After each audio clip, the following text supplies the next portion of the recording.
আসসালামু আলাইকুম রহমতুল্লাহ। আশা করি ভালো আছেন, সুস্থ আছেন।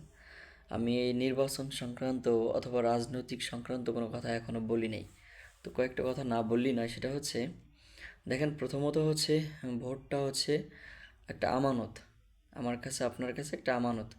তো এই আমানতটা, এখানে একটা ব্যাপার হচ্ছে, আমরা দুইটা জায়গায় বেশি ভুল করি। ধরেন, ভোট পচানো যাবে না, এজন্য অনেক সময় দুষ্কৃতী বা খারাপ মানুষকে আমরা ভোট দিই, যে যেদিকে জোয়ার আছে সেই দিকেই পাল তুলি। তো এই জিনিসটা কিন্তু করা যাবে না, এটাকে জিনিস কিন্তু ইসলাম বলে নেই।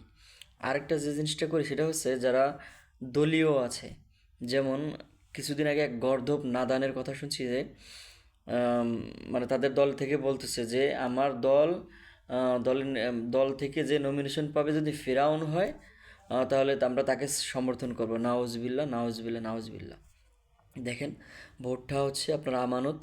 আপনার এরিয়াতে আপনার যেখানে আপনি ভোটার, আপনার এরিয়াতে যে সংসদ সদস্য দাঁড়াবে বা যে কোনো প্রার্থী হোক, মেম্বার হোক, চেয়ারম্যান হোক, যেহেতু সামনে এমপি নির্বাচন, সে এমপি নির্বাচন কেন্দ্রে গিয়ে বলি, দেখবেন যে সে সচ্চরিত্রের কিনা, বা যদি সে মুসলমান হয় সে নামাজ কালাম পড়ে কিনা ঠিকমতো, দুর্নীতি করে কিনা, বা সে কি ভালো মানুষ কিনা, কাজ করবে কিনা, তার ব্যাকগ্রাউন্ড দেখে তারপর তাকে ভোট দেবেন।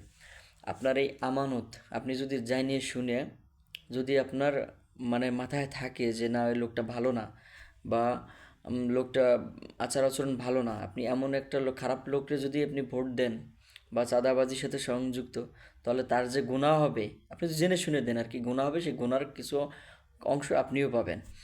আর আপনি যদি একজন ভালো মানুষকে ভোট দেন, সে যত ভালো কাজ করবে, প্রত্যেকটা ভালো কাজের থেকে কিছুটা নেকি আপনিও পাবেন। সুতরাং আপনার আমানতটা, আবার দেখা যাচ্ছে একজনে দাঁড়াইছে, সৎ লোক দাঁড়াইছে, কিন্তু তার খুব একটা জনপ্রিয়তা নাই, কিন্তু সে মানুষ ভালো, আপনি জানেন মানুষ ভালো। সে হয়তো ধরো আপনার একটা ভোটই পাবে, সে আর কেউ ভোট পাবে না, তারপরও আপনি সেই ভালো মানুষটাকে দেবেন, তাহলে কাল কিয়ামতের দিনে আপনাকে জবাবদিহিতা করতে হবে না আল্লাহর কাছে। এই ভোটটা কিন্তু অনেক বড় একটা আমানত।